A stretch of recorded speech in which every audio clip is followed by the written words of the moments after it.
Cisco operator. Thank you for joining today's conference call with Governor Andrew Cuomo. I will now turn it over to Governor Cuomo.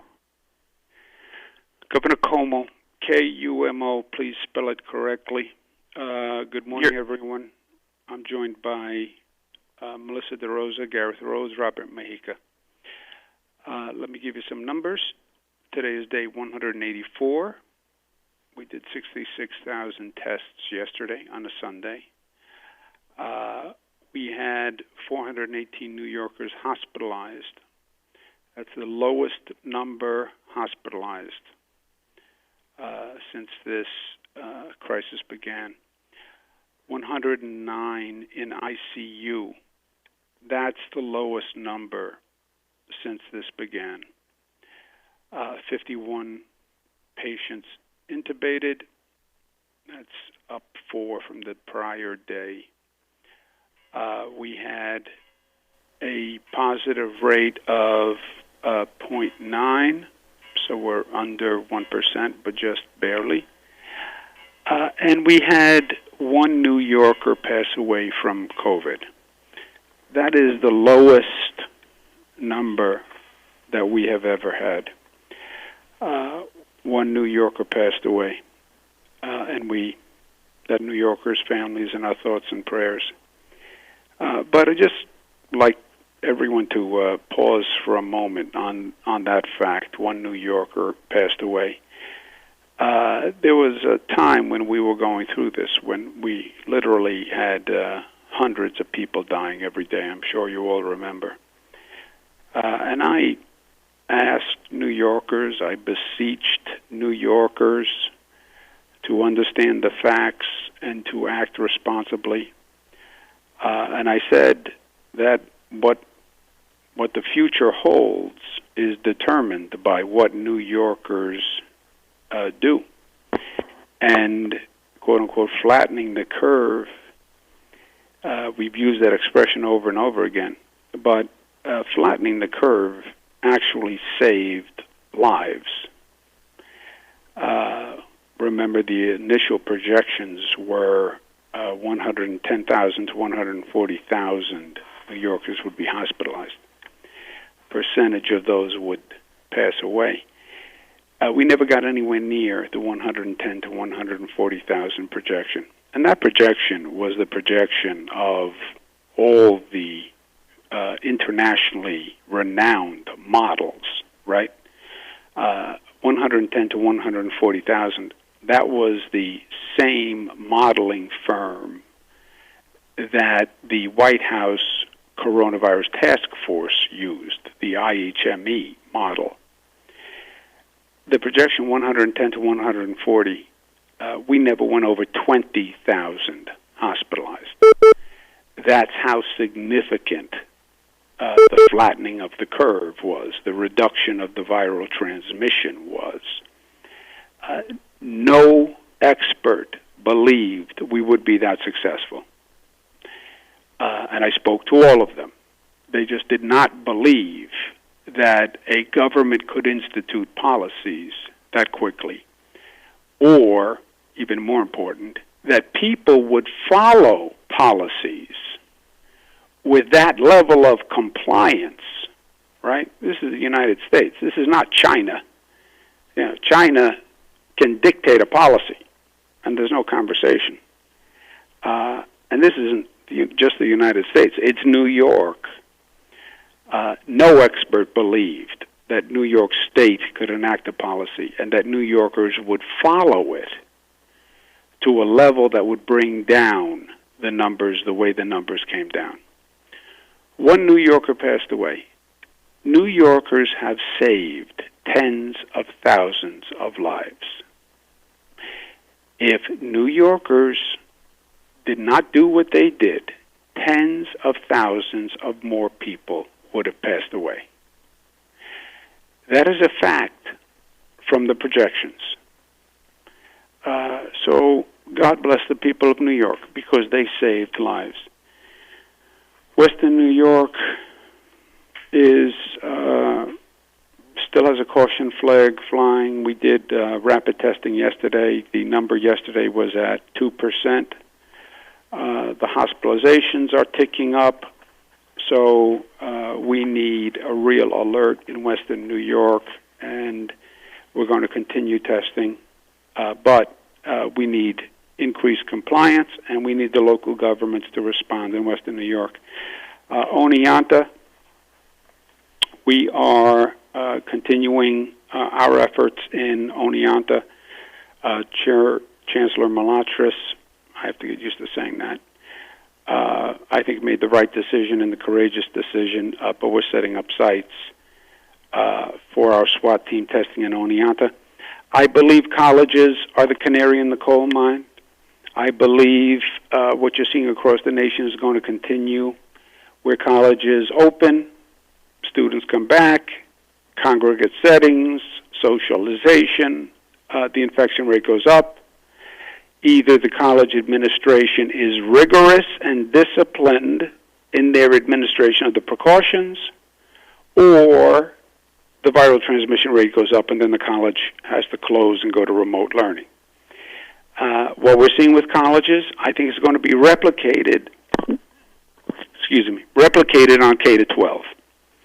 I think you will see school districts reopen. I think they will have plans. The plans will say they're going to test this percent and this percent and this percent. The school district will say, here are our compliance measures. If they are not followed, you will see students come back. You will see students get infected. You will see the transmission rate go up. And then you will see schools close. Now, some of that is inevitable. 700 school districts. It is inevitable that when you bring a concentration of people together, the viral transmission rate is going to go up. The question will become, like on colleges, how well did that administration actually enforce compliance, and what was their parameter for number of students infected before the school takes quarantine measures, goes to remote learning, etc. That's a decision for the school district. That's also a decision for the local government.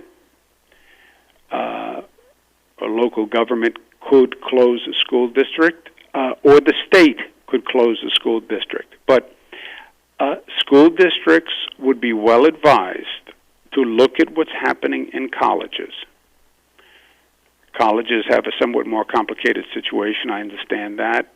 You have more socialization on the college campuses, but the basic dynamic is the same, and you will see it replicated. So don't be shocked when we get to September and school districts say we're starting with in-person, and the in-person will have a percentage of testing, and then schools wind up going to remote or canceling certain classes, etc. That is going to happen. Enforcement with the SLA, again, what we're seeing on college campuses, I've told the local governments until I'm blue in the face, they have to enforce the bar and restaurant regulations. They're not doing that uniformly across the state. The state liquor authority and the state police are complementing it. Last night, they observed 1,000 establishments and found 5 violations. So the rate of compliance is getting much better. But remember, with the super spreader concept, one bad bar situation, one bad restaurant situation can infect dozens. The 5 establishments were in Queens, and no actions were taken outside of Queens. I again say in New York City, they're using just the sheriff to do compliance with limited NYPD enforcement is a mistake. We're releasing a letter today on the need for federal funding. The letter goes to our congressional delegation. It's signed by myself with George Gresham from 1199, Gary LaBarbera, John Samuelson, transport workers, Michael Mulgrew, teachers, Andy Pilata, teachers, Henry Garrido, DC 37, Wayne Spence from PEF, and Mary Sullivan from CSEA. And what it says to the congressional members is, we need federal funding. If we do not receive federal funding, there is no way that the states and the local governments can cover the deficit. There is no combination of savings, efficiencies, tax increases that could ever come near covering the deficit. And we need the federal government to assist in doing that. Period. And if the federal government does not pass an economic relief program, they will, in effect, be responsible for the consequences. And the consequences will be significant reductions across the board. It is mathematics, my friend. The gaps are so large, $30 billion for the state, $9 billion for New York City, $12 billion for the MTA, $3 billion for the Port Authority, $4.5 billion for the local governments outside of New York City, which is New York City is 9. Well, increased taxes. I don't care what you increase taxes to. You couldn't make up that deficit. I don't care how many savings you find. You couldn't make up that deficit. I don't care how many efficiencies you find. You couldn't make up that deficit. There would have to be cuts. And then all the labor leaders, because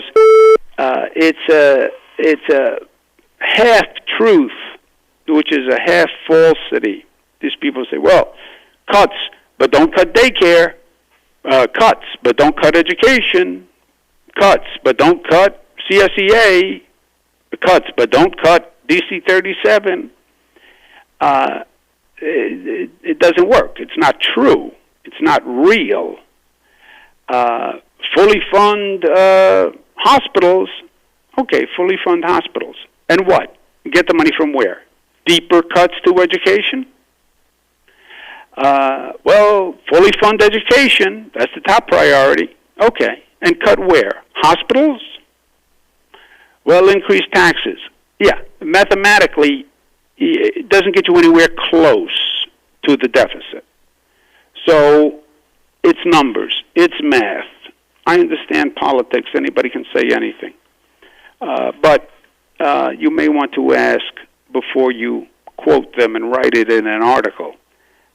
Just explain to me how this coincides with reality. Fully fund this area and decimate every other area. But we're going to release that letter to the congressional delegation. It's unclear whether the White House is willing, whether the Senate is willing to actually be reasonable. But if they're not, then I want them to understand the consequences. Last point, the New Jersey and New York and Connecticut coordinate very closely. We coordinate with our 7-state basic Northeast coalition. New Jersey has gone to 25% on indoor dining. Today they've done that all across the state. New York State has already been doing indoor dining in restaurants all across the state except New York City. When New Jersey goes to 25% indoor dining, I understand that, especially for southern New York, the New York City area, you will now have restaurants right across the river in New Jersey that are open for indoor dining, and restaurants in New York City that are not open for indoor dining. I understand that that means people can go through the tunnel or go over the George Washington Bridge and go to a restaurant in New Jersey where they can't do that in New York City. I'm aware of that competitive disadvantage for New York City restaurants. We're coming into Labor Day. Labor Day we'll see more people going back to school. That is a factor we have to watch. We're coming into the fall, flu season. Flu season is a factor that we have to watch. I'm very aware of the balance. I am aware that the restaurants in New York City are unhappy with doing no indoor dining. I understand the economic consequences. I understand their argument will now be exacerbated when they say New Jersey can go to 25%, and it is something we are watching and we are considering. I want as much economic activity as quickly as possible. We also want to make sure the transmission rate stays under control. That is the tension. I get it with restaurants. I get it with casinos. I get it. And we're trying to find the balance, and we're calibrating every day. But I understand this argument from New Jersey will exacerbate the discussion. By law, it is a state decision. It's not up to Queens, the Bronx, Westchester, Nassau. It's a state decision. It's not up to New York City. But I understand, and we are calibrating. All right, with that, operator, we'll go to questions, please. Thank you. Thank you. You may press *1 on your telephone keypad for a question. We will pause for one moment to compile the Q&A roster.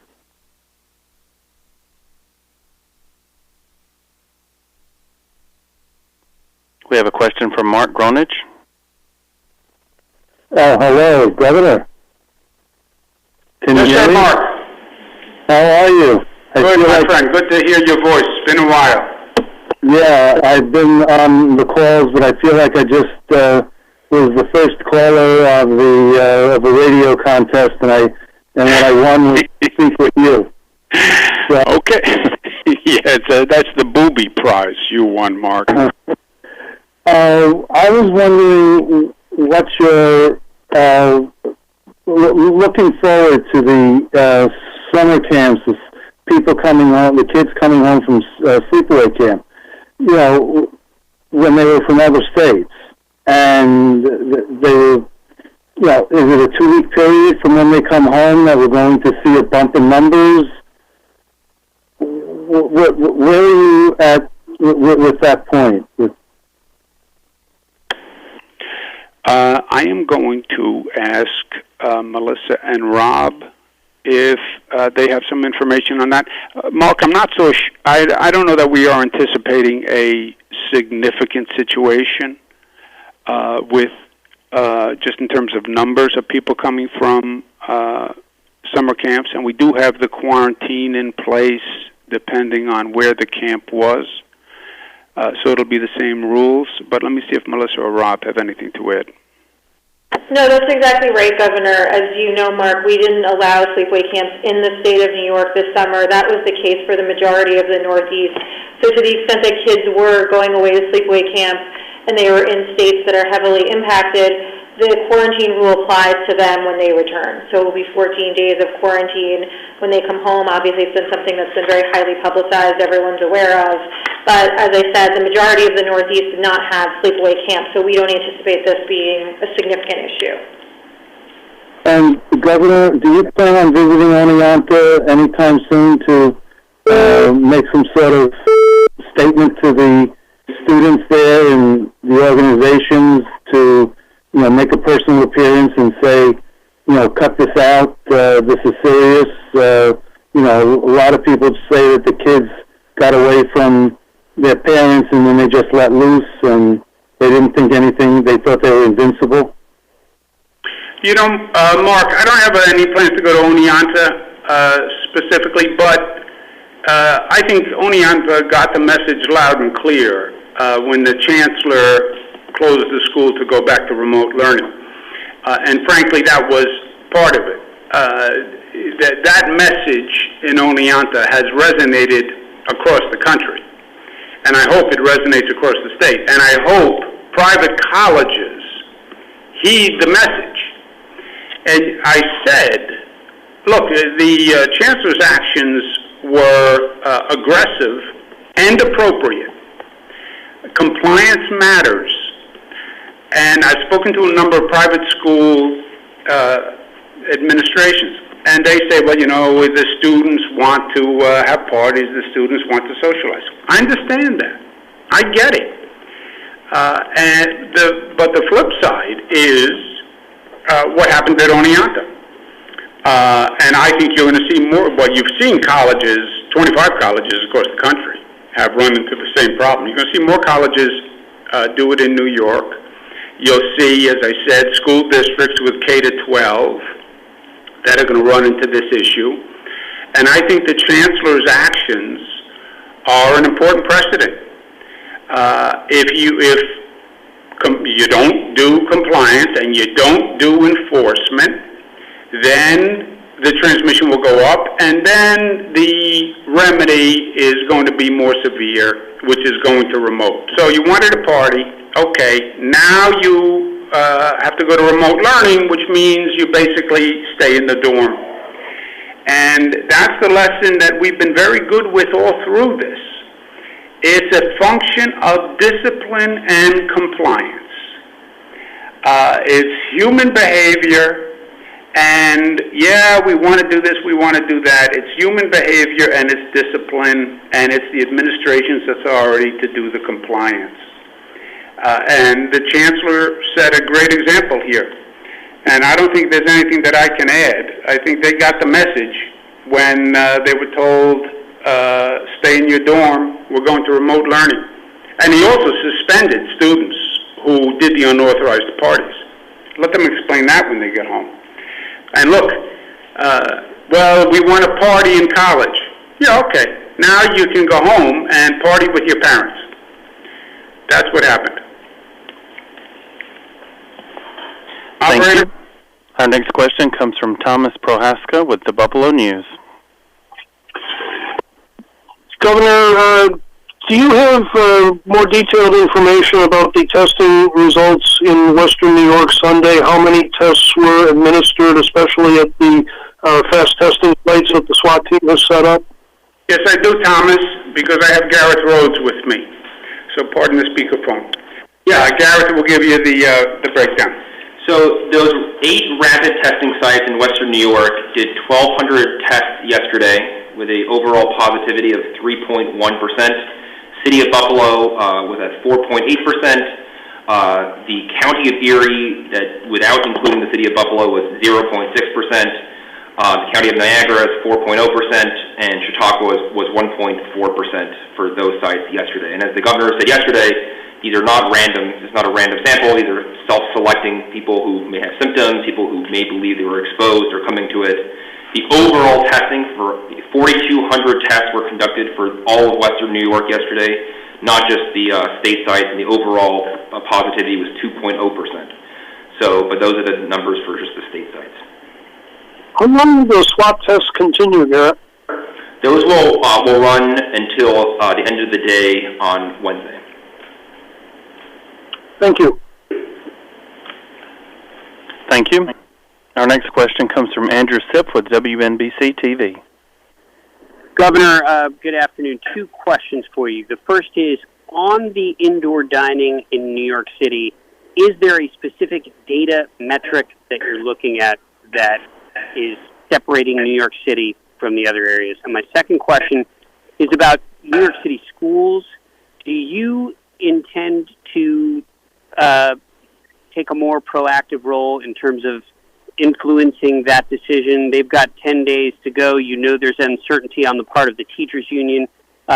Or do you plan on sort of staying back and letting Mayor de Blasio and the Chancellor make the decision on their own? New York City is one of 700 school districts.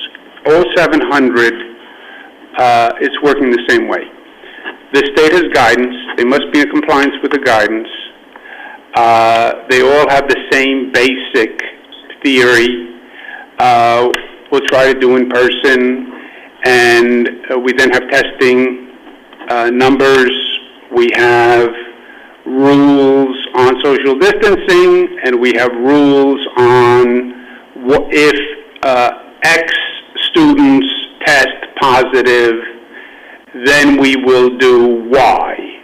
X students varies, the Y varies, but they're all about the same. If 4 students test positive, then we will close a classroom. If 2 students test positive in different classes, then we'll close the school. They're all basically the same that way, and then they go to remote learning. We have said to the local school districts, as long as you're in compliance with the state guidance, then fine. And you have a true variance among the school districts. You're talking about some rural school districts in upstate. You're talking about New York City on the other hand. They'll make the initial determination. However, that is subject to the local government's health code, and that's subject to the State Department's health regulations. So they can decide, Andrew, to open. They can decide to do in person, to do remote. We maintain the right to determine that there is an infection rate that is problematic, and we could come in and override the locality or the school district to close schools, open schools, etc. So we have the legal right to override, but unless we override, they govern. On the restaurants, I'll turn it to Rob, but look, restaurants, indoor dining, malls, casinos, they're all related, right? There is no calibration for restaurants that's different than malls, that's different than casinos. It's just that locality, the viral transmission rate versus the risk of increasing activity. Obviously, it's worse in New York City because you have a higher concentration of people, more density, more proximity. But they are all elements in the same equation, and we monitor on a daily basis. Then you then have to factor in what does it mean that you're opening schools, what does it mean that the flu season has started. But there's no separate calibration. But then let me turn it over to Rob to see if he has anything to add. Just as the governor mentioned, there's no specific metric that we're looking at in relation to bars and restaurants. The unique qualities of the bars/restaurants in New York City is one is that they are together. So bars and restaurants are licensed together. We know that bar activity has a higher vector for transmission than many other activities. It's one of the highest. So you have to distinguish that. In New York City specifically, there is more density in relation to the restaurants in New York City. So there tend to be smaller spaces and more density, which when we know when you're indoors in a small space with a lot of people, there is a higher chance of transmission. So how you put together guidelines that reflect that and decrease that risk is what we are focused on. Also knowing that in states around us, the Northeast, they still maintain, even when they have restaurants open, bars are still closed. So because we have that combination, we're trying to come up with guidelines that would be able to decrease the transmission while allowing indoor dining activity. Yeah, but Andrew, Rob raised 2 points that are important to remember. They open percentage of indoor dining, but they have no bars. In New York, we have bars. And this was that complexity because we don't have a separate bar license from a separate restaurant license. So we have bars open. Second factor is, what will the compliance be? Okay, a restaurant can do 25%. Okay, who's going to check to make sure it's only 25%? And how good are they at checking? Because these restaurants are under a lot of pressure, and there'll be some restaurant owners who say, I know it said 25%, but, I did 40%. I have tables in the back, and well, who's doing the compliance, and how good has the compliance been? We know in New York City there have been compliance issues. We know that I had to put together a task force of the state police and the state liquor authority to go do compliance issues on bars and restaurants in New York City. We know it's an ongoing problem. We know, because I've said it to you every day for the past month, I need local governments to do a better job on compliance. We know that I said in New York City, if you think the sheriffs, 150 sheriffs, are going to be able to do compliance without the NYPD, it's not going to work. 150 sheriffs cannot replace a 32,000 person NYPD. They can't do the policing at the airports and the bridges to make sure that we don't get out-of-state people, and the city parks, and the bars, and the restaurants, and the street gatherings.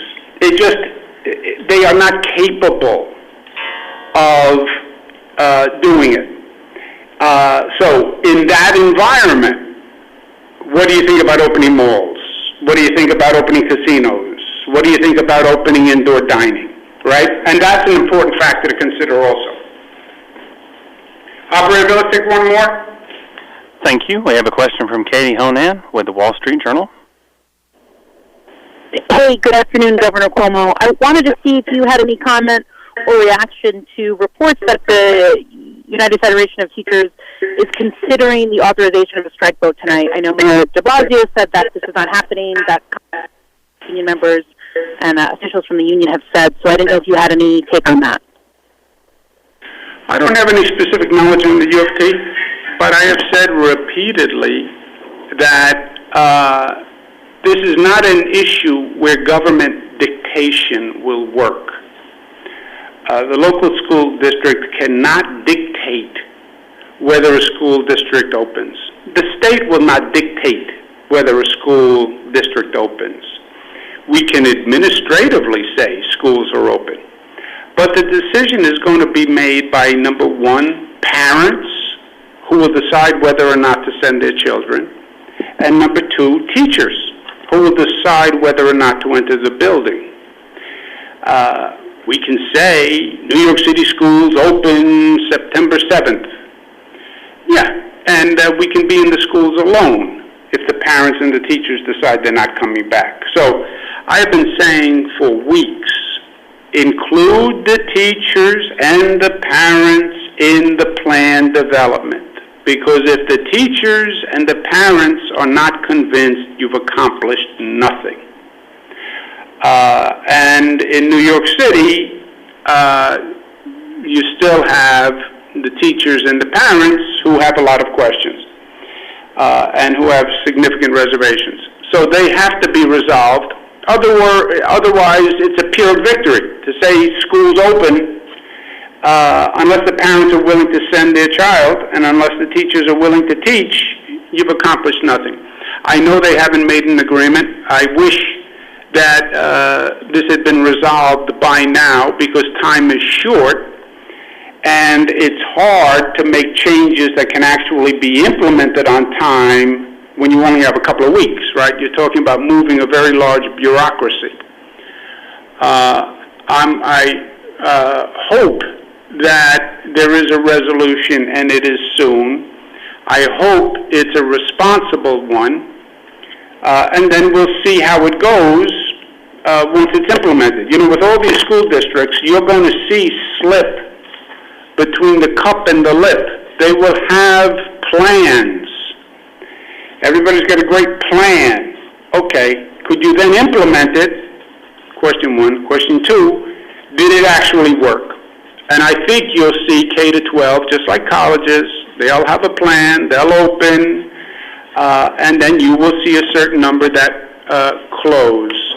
Melissa's got a point. No, that's it, Governor. Got it. Hold on a second.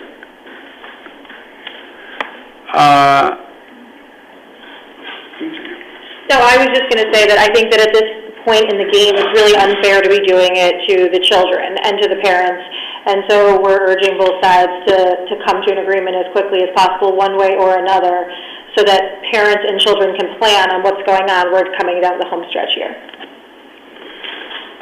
Coming down the home stretch. We're about to cross the finish line.